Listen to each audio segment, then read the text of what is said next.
Hey brothers, I'm going to answer your questions which have all come in over the last few videos. There's a fair amount to go through, so let's buckle up. If you ever want to ask me a question, I don't respond to the comments directly. I just wait till there's enough of them and do it in a video form so I can give you context and more info. We'll go straight to the post where I just put up yesterday, so to answer these in direct form straight away. So, first one he said, on a first ever cut, I've had to get down to 56 kilograms at 12% body fat. Any tips to maximize muscle growth so the next year I don't need to get down so low in weight again, please? Okay, yeah, so clearly, I mean, you can't be that tall or you're starting pretty high body fat. So, the issue you have here is you are going to have to get, like, you're going to be quite a small human at that. It is what it is. But, like, ultimately, just understand this first phase. You've got to get this body fat off because it's going to do you no favors for building muscle, no favors for genetics at all. So it's just, it is what it is. You've got to get to 56, get there as quick as possible, and then look to grow. Now, you've said any tips to maximize muscle growth so the next year I don't get down so low, so weight. Yeah, of course. So for you specifically, either now when you're cutting or into the gaining phase, you want to make sure you push as much sleep down you as you possibly can. A lot of you don't treat your sleep like you treat your workouts when you should. You should sleep, sleep, sleep, and sleep some more. I know it's easy for me to sit here and say this to you, but I generally practice what I preach. It's 8:23. I got up at 8 this morning. It's a Saturday, and I went to bed at 11. So it's 9 hours. I always get 9 hours. Normally it's 10 till 7, but I'm always pushing 9 hours. That is where you grow. You grow when you sleep. Simultaneously to that, when you're in the gym, I want you to write down every movement you do, what weight you did, and how many reps. Because now you're accountable to what you did last time. You need to beat it next time on the gym floor. You need to get in there with raw intent, and you need to progress every session, fight to get that extra rep. As I said, I've been sleeping well, been eating well recently, and yesterday we PB'd on both flat dumbbell chest press. Top set went from 9 reps at 105 pounds to 10 reps at 105 pounds. And then on the back off set, we were at 12 reps for 90 pounds. Then we got 13 yesterday. So we're progressing session after session after session. It's a grind to get the extra rep. That's how you know you're building true muscle. So log what you need to do, make sure you beat every time, sleep like an absolute baby, and then of course eat the right nutrient dense diet, which is going to consist of eggs, beef, chicken, fruit and veggies, absolutely, and then your main sources coming from oats and sweet potato. Do those three, I guarantee you grow very, very well. Next question, also wanted to know what the best rate of weight gain per week to reach maintenance. I went from 64 pounds to 140 in 4 months. How would you be able to reverse diet from this point? So, when you reverse diet, the first kilo or two that goes on, don't get too out of bed about it, because simply having more food inside your body is going to make you hold more weight. So, for me, I went from 74 and then coming back to 75 was pretty quick. It was just a small increase in food from about 2,700 to just above 2,900, and there was that increase of about a kilo. However, from 75, and I've only just, as I weighed in this morning a few minutes ago, I'm at 78, and that shoot was in the 13th of June. We're nearly 2 months on from that. So the rate of gain you're looking for week on week is anywhere from 0.3 to 0.6. So anywhere within that, you're in a very sweet spot. If it starts rushing above that, just don't be so trigger happy to up your food. Hold it at what you've got it on. And I would say keep your cardio in if you're prone to scale weight flying off the handle. I'll at the minute only be doing cardio for about 60 minutes per week just for heart health. But if you need to, keep it at 20 minutes daily after what you've done in the bottom end of a cut. So just monitor that scale weight to make sure it's coming up. 0.3 to 0.5 is pretty much the sweet spot for you, especially if you got down to 140 pounds, it's going to be more in the 0.3, 0.4 marker. And I would reverse by increasing food. Every week the scale weight was flat and my numbers weren't increasing. Back to a range of maintenance. You do want to get back to that maintenance as quick as you can, but also at a steady rate of gain. Sorry to repeat this. Is soy protein, is it fine or should it be avoided? Does the soy have negative effects on testosterone or gains? It's cheaper and it's... So I personally, I've not looked deep into it. From what I can see people are saying online, is they're saying it's more estrogenic than the other products. So I'm personally staying well away from it just to be safe. Like, it might be cheaper, it might taste good, but if there's a chance that it's going to lower your T, it's fucking not worth the trade-off at all. We're here to build muscle, we're here to make gains. If it's going to lower your T, I personally would not be going anywhere near stuff like that. So I watched many videos on testosterone. They're saying soy products, flax seeds, they're all like not good for you. I don't like them that much that the trade-off is worth it. And that's what I would say to you. If there's a chance it can lower your T, just fucking stay away from it. Absolutely stay away from it. It might be cheap, it might be nice, but then again, so are all the refined carbs and the processed foods. They're all cheap and they're all nice and they're all pure garbage for you. Okay, let's go into this video. This video had a fair amount of comments on, so let's roll through this. So, he said, it took me 10 years to build my physique when people... Yeah, you know, this is a good point. This is a good point. People need to have a long-term effect list. Like, honestly, this took me from... I mean, I've been training most of my life, to tell you the truth, and I've just turned 30. So, really, it's taken me 15 years to build this. But actually, properly consistent training when I was... not running around in the military with a ruck on, like burning calories daily for fun. This has taken me about 5 years to get to, from pure flat, skinny, lean, which in context, let's see if we've got it. Yeah, this is how it looked 5 years ago. So realistically, it's taken me 5 years to go from this to this, which I'll take that all day long. But I would honestly say the gains have come like that. The last year's bulk has given me a lot of density. It really, really has. The year before that, even more. The first few bulks are honestly, I really don't rate them that much. It took me, I got more gains in the recent ones. But yeah, absolutely, building a physique takes time. Yeah, so this is the video I spoke about, 4 brutal truths they won't tell you. And in the main one, I say balance isn't key. Over the short term, over the macro, over the year, you can have balance. But not in seasons of your life, you don't have balance. You go all in on one thing. The balance got to be bang on the money. If you want to get ripped, you can't have cheat meals. I agree. Yeah, you can't. Like, you can, but it'll just slow down your progress. Just get in, get it done, get out. You can't have a dream, you want to excel. It's like that for anything in life. First glance, I thought, yeah, I get this comment a lot, by the way. Heal your gut first. Yeah, I'd agree with that. Honestly, like, since finishing the last cut and just sitting at maintenance, I've just been eating literally just whole foods in my whole diet. To be fair, I start to feel like pretty superhuman from it. So yeah, I'd agree on that. Actually, in my experience, the all-in approach is why. Yeah, agree with your no balance approach. However, if you want maintenance like normal looking physique all year round, but normal requires extremes. Yeah, so for anyone that hasn't watched the video, the point I made there is for a season of your life, you won't have balance. For a season of your life, you will go all in on the thing, so you don't start and kill your momentum. Now, you get the thing and you get it done quicker. Now you can then maintain it and then do something else. And that way, you don't kill your progress and you get to things faster.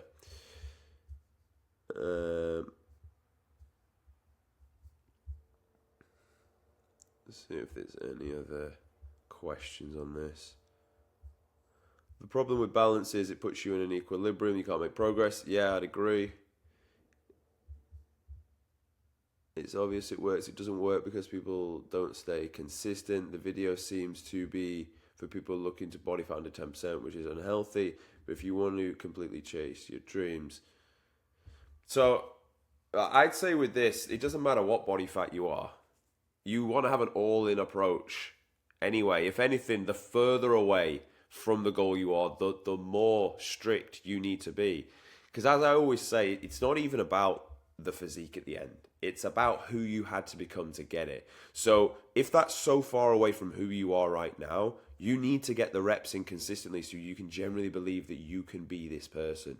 Otherwise, you'll make a bit of progress, snap back to the old you. And the old you is what you've got the reps in of. The old you is what you're comfortable being. So, of course, it's going to be easy for you to not make the progress. This is why we have to really like stomp through progress to allow you to transform to that person. Meal prepping, first or last, okay. Can I increase cardio in a lean bulk if I'm eating a lot of food and gaining faster than normal if I enjoy my food? Absolutely. Don't think because you're bulking you don't have to do, or you can't do cardio, should I say. But look at it like this. In the way that in a deficit, we need you to be in a caloric deficit. Therefore, if you need to eat a bit more, you're going to have to move more. it's the same way that, like, if you want to move more in a caloric surplus, you're going to need to just put that food back into the system. This is why I looked like this for years, because I was a British paratrooper, but I was also a physical training instructor for the British paratroopers. So I would burn like 1,000 calories on a 10-mile like ruck tab, but I wouldn't put that much back in. So I didn't really have the stores and the fuel to actually drive probably the training I needed to, and also the growth and recovery for what was coming next. So I was always running in a bit of a deficit. That's why I always stayed so lean. So advice to that is do the cardio, be an athlete. That's what this is all about. But if the scale weight's not increasing, or if anything is decreasing, and you're trying to put on muscle, read the data, increase more food. I like upper lower splits, but it doesn't give my legs enough rest. I do push pull legs repeat. Yeah, I mean, it depends on your goals. So personally, I only do legs once a week. I used to do it twice. My legs have always grown well. I've been able to like lift a heavy amount of load. But honestly, I find once a week, if depends what you want. But for most people that watch this channel, you want an upper body aesthetic physique, once a week for legs is enough. I think if I cut down too quickly, you will lose a lot of size. But I respect the results you get. What do you think, Tom? So it all depends on how you're progressing in the gym. Now we aim for a rate of gain, a rate of drop of like 1%, but more than likely ends up being about a kilogram from where people start out at. And you want to be dropping a kilogram every week. Now, in the beginning, your numbers will keep increasing. It's not the moment you go into calorie deficit, your numbers start to drop off, you start to lose muscle. And as long as you can keep your numbers within a very close range of what the top sets were, you'll not have lost any muscle. And that's why you want to look at the data, because a lot of you think, oh, I lost muscle. No, you lost the puffiness that was around the muscle that kind of give you the perception it was a bit bigger. You've definitely lost muscle glycogen, which is why, and I made a video, it's probably the most popular video on the channel, where it's you've got to get flat to get lean. Because when you go through this period, you will feel skinnier. It's not that you're skinnier. It's just there's less glycogen in the muscle pushing tight against the surface. Therefore, that's why you feel skinnier. You're not. As soon as you run a high day, a high carb day, you'll fill back out and notice how A, lean you are, but B, how full and your true representation of your size is. So I don't believe that if you cut too quick, you'll lose muscle. As long as it's not a horrendous deficit, but the rate of gain wants to always be the same. Pretty much 1 kilo drop per week.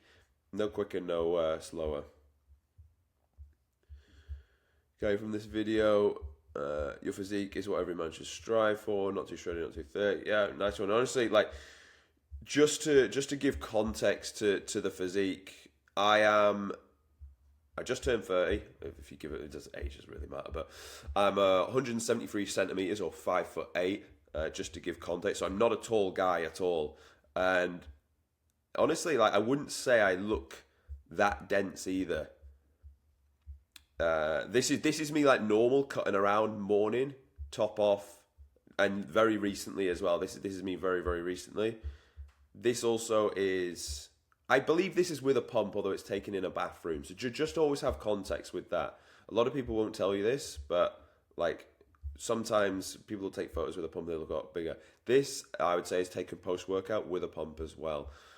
This is in good downward lighting as well. So don't always be fooled by what I will always tell you, like in the before and afters, the guys will have just trained. The guys will normally be in decent light, and the guys will have normally be filled full of food as well, to give the best look, because we're trying to showcase their worst and their best look, who they were, now who they've become. So with this, it's very achievable for you to. I'd say the difference between these photos, I am a little bit heavier here than I was because it was on the way down. So I believe I'm around what I'm at now. So about 78 here, and here I'm about 69. So there's about not quite 10 kilos of muscle. There's about 9 kilos of muscle difference. But some of that I might be a touch softer in terms of body fat. I've probably got the muscles are a little bit bigger, but therefore I think there's also more glycogen now inside them. You understand where I'm coming from with this? So let's say realistically, there's probably about 5 kilos or 6 kilos of lean muscle difference between, and then you got your food and whatnot on top as well. That's more than achievable across a 5-year span. In fact, realistically, I think if you do 3 to 4 good gaining phases, you can accumulate like 6-7 kilos of lean muscle.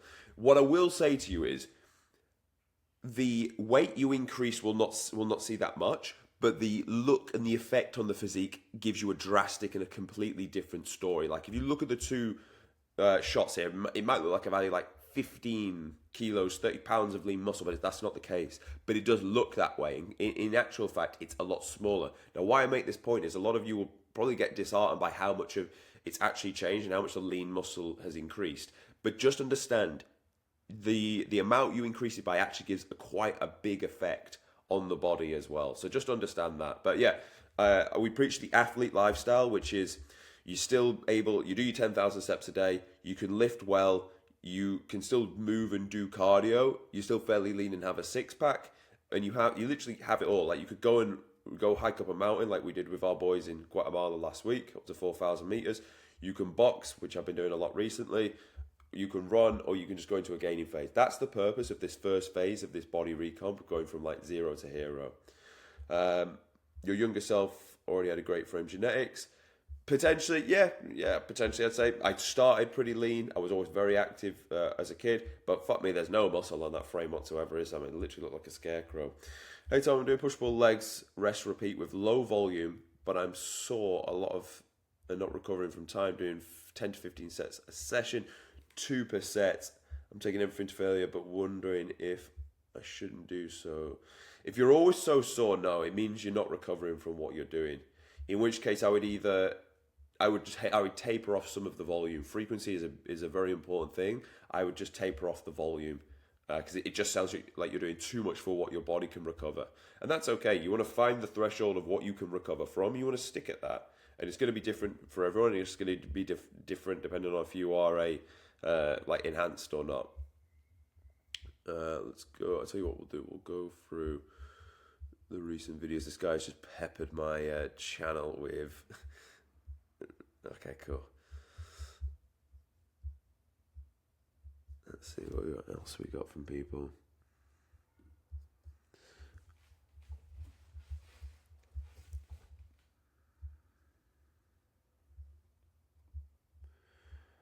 What would you suggest someone that is a healthy weight but has a body fat of around 22%? I'm working out and I'm getting stronger. I added reps or weights to my workouts, but it just seems my body fat doesn't change much. Like when I flex, it looks like a workout. When I relax, I look skinny fat. To be honest, if you're 22% body fat, you got to cut that down. You want to be around 12, really. 22%, you're not going to see any muscle, really. Even with a pump, you look all right. You just look like a bit of a breeze blobber. 22%, in my opinion, that's just fat, to be honest. Like as you start going above 18, 19, you can't really see too much detail. You just look soft. Like even me at 18, 19% body fat, you can see my abs poke through just because they're like breeze blocks in the way that my midsection's set up. But it just doesn't look good. It really, really doesn't. You'll be much better from your mental health standpoint as well to just get to 8 to 10, cut all that off. You'll need to lose about 11, 12 kilos to do so, and then just like reverse out and lean gain from there, because when you lean gain, you've started lean. A, your body's more responsive to literally the way you're going to utilize the insulin and the carbs, but B, your pumps look better. You look fuller because of the leanness that you're bringing to the body. So overall, your mental health goes through the roof. You feel amazing after cutting down and being about like I am now, 6 to 8 weeks out of that, when everything's full, loads are moving. You're not as crispy as you were, but you're still lean. So I would honestly, I would not be sat around this 22%, because like you say, without being in the gym, you think you're fat. Like, cut the word skinny out, you think or it was even worse, you think you're skinny and you think you're fat. That's an absolute, like, it's the worst position to be in. Whereas we want to get you lean and we want to get you big. So yeah, cut that down straight away. I've dropped 45 pounds in 10 months, around 12%. I'm struggling to get the final cut. Weight loss has dropped around 5 pounds a week. Also feeling exhausted. Okay, so I answered this one actually. So yeah, when this happens, and I did make a video that's coming out soon on this, you want to drop off fatigue first. So I would say try a D output. Take your cardio out for literally at least 3 days, but up to 5, and assess, see how the scale weight comes on. A lot of you will have driven a lot of fatigue to get the body fat off, in which cortisol's higher, holds more water weight, scale weight's not dropping off, and it also gives you like the washed out look across the midsection as well. He said, I've never actually started cardio, just high step count, gym with a strict caloric deficit. I've considered if I should increase calories and work in cardio to keep the same deficit. So he never actually did. So I would say reduce your cardio, assuming he was doing it. He wasn't. So what we could say is at this point, I'm around halfway. It stopped. Oh, at this stage, at this stage of the game, if you're only dropping half a pound per week and you're not doing cardio, my advice to you is you're not fatigued. You need more output. Therefore, add cardio in. Start with 20 minutes of formal cardio daily. We're talking keep the heart rate 120 to 130. Incline treadmill walk, cross trainer or a bike, and you'll start to drive fat loss again.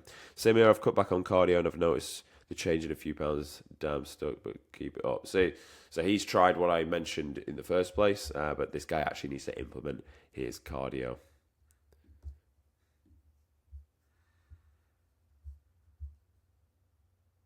By 20 minutes of cardio, what do you usually do there? Run, jog. Isn't 10k steps already cardio, as you said? No, I wouldn't say it is, no. Because sure, you're going to walk at a good pace when you're doing steps. Like I literally bowl around everywhere with purpose. But in doing doing steps, your heart rate shouldn't really be above 100. Whereas doing cardio, we want it 120 to 130. So it's different. And I personally, I would do an incline treadmill walk. I'd do a cross trainer or I'd do a bike if I was being strict with it. At the minute, I'm just boxing, so my heart rate's a lot higher than that. But I'm doing it because athlete lifestyle, I enjoy it, and it's good skill acquisition. So that's what I would say with that.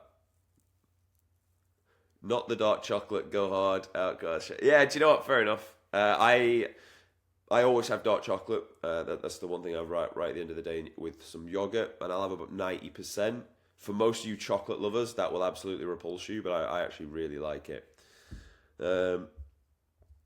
Yeah, something over this. Younger self has already had genetics, real talk, no BS. Very good video. What's we said here? All you say is fine and dandy, but the aeons of time the transformation takes doesn't stop the feeling like... Is that how you say that word? Eons? Aeons? Getting there is like walking through darkness for months on end until suddenly a fog has lifted and you're in shape. Don't neglect the utter suck of losing fat. No, I wouldn't agree with that. I'd say you're looking at it from the wrong angle. Because it's not about just focusing on losing the fat. You're trying to become a new person. You're trying to use dropping body fat as your vessel to be more disciplined, to be more consistent, to be more resilient, to be a better human being. So don't look at this as like, oh, I've just got to lose fat. Oh, another week, another pound, 3 more weeks to go. Just look at this as like, this is the school that you're in of becoming a better human being. But rather than being sat in some nerdy classroom, you're doing something that looks kind of cool at the end as well. Look, you're becoming a new person. You're not trying to get a new body. If you always think about getting a new body, it will feel like work. If you try and become the new person, you'll just swim downstream and the goal will come to you quite easy. What's this? Someone's commented saying, so seeing the scale go down a couple of pounds every month sucks more than seeing it go up for every month for the last 10 years. It doesn't take that much time and it doesn't suck once you've gotten to see your lifestyle changes. Seeing muscles bigger and your belly get smaller is the opposite of suck. Sure, if you're a junk food and fast food junkie, it can suck switching. No, yeah, I'd agree with everything he's saying here. But and what I'd also say is for those of you that love the junk food, like that is doing no good for you. Like you should find pride in your own body and treat your body like you would treat a fancy car. Like if you ever like rented a fancy car, they'll say to you, "Oh, don't put this fuel in. It must be this fuel that's the best." Because they don't want you ultimately putting garbage fuel inside their fancy whip. So the same goes for food. You should love yourself that much that you should look at the nutrients inside each meals and you should eat the best nutrient-dense foods because that is your fuel daily. So you should, out of pure pride for yourself, out of pure ego, pure self-belief, self-arrogance, you should be eating the most nutrient-dense foods for your body because you love yourself. You shouldn't be going, oh, but I like junk food. It tastes nice. Yeah, fucking honestly, if you eat clean foods for a period of time, when you're eating fruit, you'll be like, oh my goodness, this is unbelievable. I have pineapple after every gym session, obviously to get quick carbs in post workout. That shit is orgasmic. It is absolutely beautiful foods to eat. And when you're just eating life's fruits, life's literal sweets, you'll realize like you don't need any junk food because everything you already need was already there in front of you anyway. Don't do it all at once. Make changes a week before you go. You're eating clean diet and having any cravings for sugary fat crap. It took you 5 to 10 years to get this fat. You can unfuck in 1 to 2 years if you're 28%. Exactly. Yeah, exactly. Like honestly, I can completely change your life in a year. Even if you're 35% body fat, I've dropped guys. Like in fact, the quickest we did was like someone had to drop 29 kilos. He was about 35% body fat. And we got him down to 10%, and that was in 22 weeks. So, like, it can be massively reversed, even in a time frame of 6 months, from years of abuse. So, I would say it's a very small trade-off. And the analogy I always give with this is, you get in bed, you've got 8 hours of sleep ahead of you. You need a piss. You've got 2 options here. You either try and ignore it and fall asleep, have an uncomfortable night, you probably wake up in the middle of the night anyway and have to go and piss. Or you can just get out straight away, piss, get back in bed, it's been 5 minutes, you fall back asleep. The equivalent of this is for your life is you're like, I'm fat now.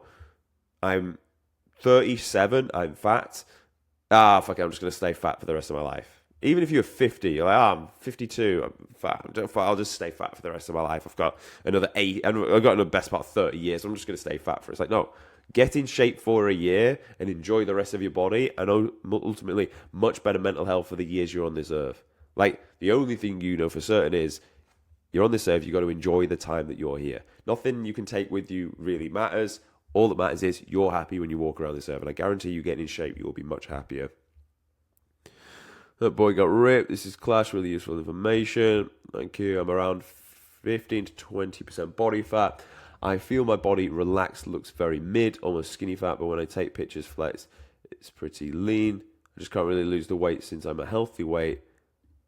Just have very little muscle and body fat. Can send you some pics. So yeah, I think I told him to send me some photos. I'm not sure if he did or didn't, or if he saw this. What I would say in this case is you get down to 10-12% as quick as possible and enter a very, very long gaining phase. That's always what I do for people. And actually, in this case, a lot of people end up building a little bit of muscle on the way, so they look significantly better. In a lot of these before and afters, they dropped off body fat and built muscle because we dialed in how they trained, because I literally watched their clips. So go-to is get that body fat off as quick as possible. I can't really lose weight since I'm a healthy weight.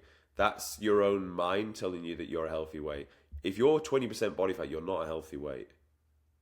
You'll need more muscle, fine. Yeah, we all do. But if you're 20% body fat, which you probably are, if you've said 15 to 20, you're probably closer to 20. You need to lose. You're not a healthy weight. You need to drop body fat. I would not say 20% is healthy. I'd say healthy. It's honestly anywhere from like 12 to 15 is healthy. 10 is healthy and aesthetic and what you actually want. 8 is like looks fucking cool as fuck, great for a holiday and some photos. Do you need to stay 8 forever? No. Can you stay 10 for a long period of time and be healthy? Yes.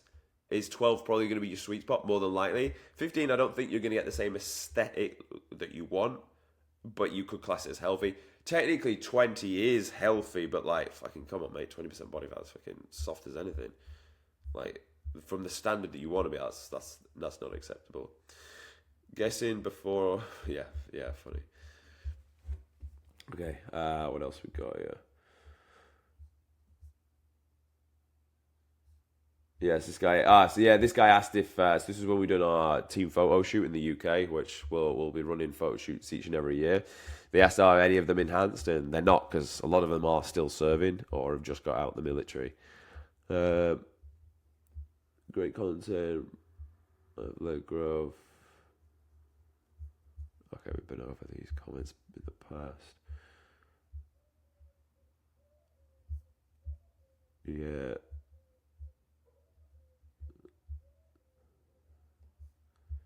Yeah, been over this.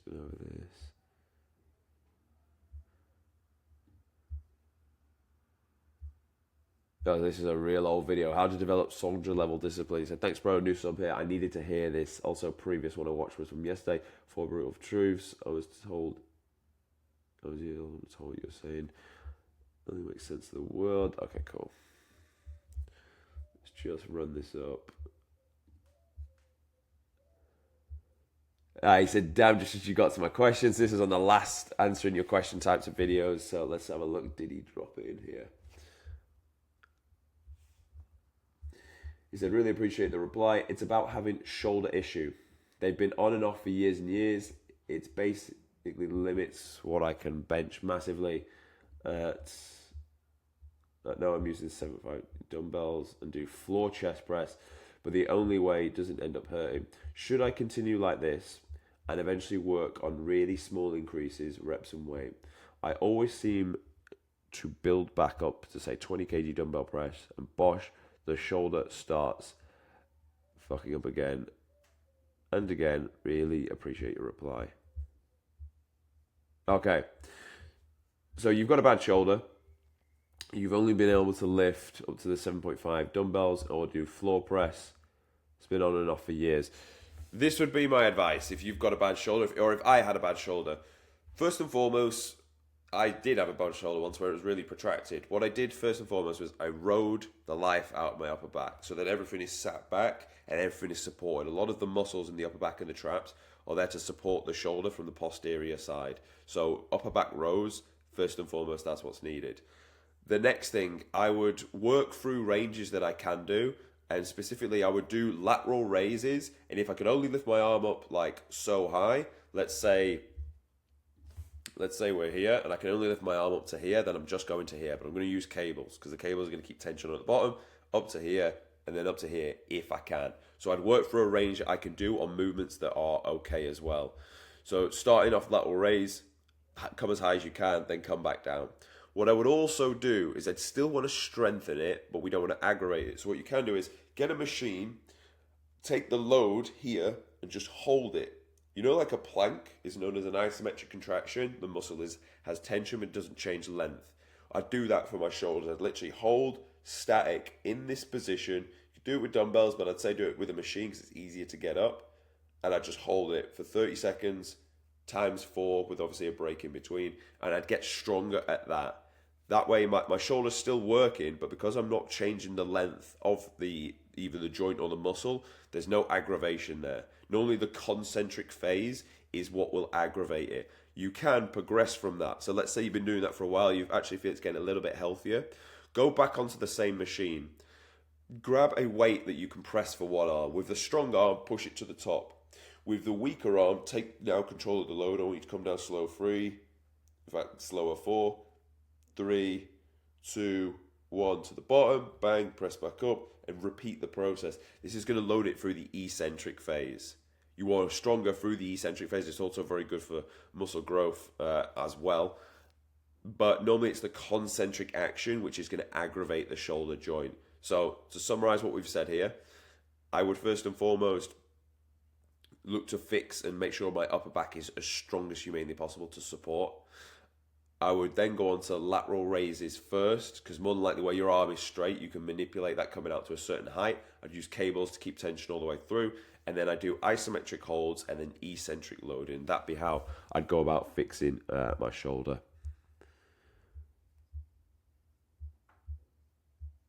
Yeah, appreciate that, Frank.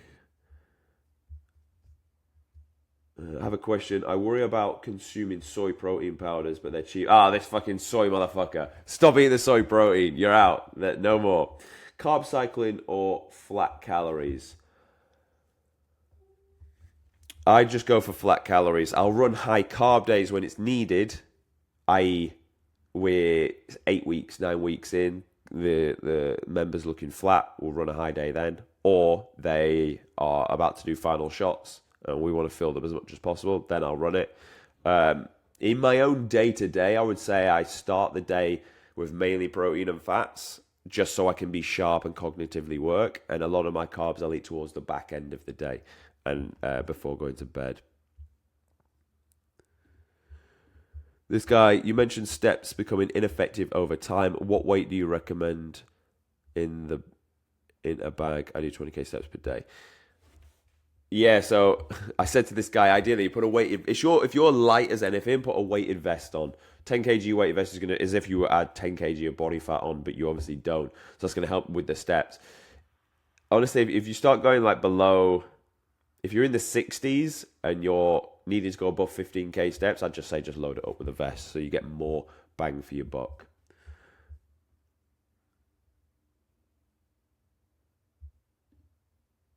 Aha, cool. So we've got this one. Your 10% body fat, here's how to maintain it. Not surprised, I'm 51, eat 3,300 calories a day, and I'm still in a small deficit. This guy, you're a machine if that's the case. I'm on 3.4, 3.5, and I'm also pretty much like steadily gaining, if anything. You're a machine, bro. Am I the only one who prefers to be around 13 to 15% body fat? Yes, it's healthier. Honestly, that's up to you. I don't. I prefer to be around, like, I would say, whatever we are in the recent photos, maybe 12 or so. Hi, Tom. I've just finished my cutting phase, looking to get back to maintenance. I finished 40 minutes of cardio daily. Should I still be doing 20 minutes daily in a maintenance phase? Great content, bro. You can, yeah. You can keep your cardio in for a long period of time. I then bring it down in a gaining phase. I'll bring it down to like, well, I'm in 60 minutes a week. I might start off at 100, bring it to 80 and then to 60. I won't go any lower than 60. But in a maintenance phase, yeah, you can keep 20 minutes daily. Hey Tom, could you explain briefly in the comments when you say recomp exactly what fat and weight loss you are targeting? Some videos you say drop a kilogram per week, which is a pure cut, not recomp. Really, just wondering your take on that. Thanks for great videos, bro. Yeah, so he's asking here, when you say a recomp exactly, what fat / weight loss are you targeting? So let's say someone comes to me. They are 20% body fat and they also need to build off some muscle. We'll focus on what they do on the gym floor, i.e. watch their videos, make sure that they're beating what they did last time, the time before. And conveniently, the numbers will increase in the gym, therefore they will build some muscle. Simultaneously to that, we will cut them down at a rate of drop of anywhere from, as I said earlier in this video, 1% or up to a kilogram drop. Obviously, for some people, that will be 1%. And we'll aim to do that until they hit the 10%. So we've pulled off the body fat, but because they've got stronger, they've been able to look better and ultimately build a little bit of muscle, but not a hell of a lot compared to what they could build in a gaining phase with a little bit more food. So although 1 kg may seem like a pure cut, I say if they're actually developing muscle and they're getting stronger, then you would technically be recomping because you're allowing yourself the ability to build muscle. Staying at 10% means you can't really grow, especially when you need to. You can bulk up to 13, 15 and cut back down. Let's see. Bro, trying to stay lean, cuts down. Your growing time definitely does affect hypertrophy long term. Better to just be in a permanent state of bulking and then cut down. Yeah, I'd agree with this. Obviously, the video here was about how to essentially get to the 10% and then, well, let's say you've got to 10% and then you are keeping it. Not staying at this forever, but like a lot of you will get to the 10%, then reverse all the way like too quickly and too rushed back to like 13, 14% body fat too quickly. So this is what I did to pretty much maintain around 10. But rest assured, my numbers in the gym are increasing. If they weren't, I'd be up in food. If my scale weight holds flat for 2 full weeks, I'll also be up in food. So although I'm saying how to maintain it, goes to assume you are still progressing in the gym. That's all. That is above everything else. That is the main mission here. You are gaining strength in the gym, therefore building muscle. And we're always doing things to essentially get the best look for that. So we'll wrap this video up there. Any other comments, you can reply off the back of this video. We can go over those next week. Thanks for watching. Thanks for your comments as always. And I'll see you in the next video.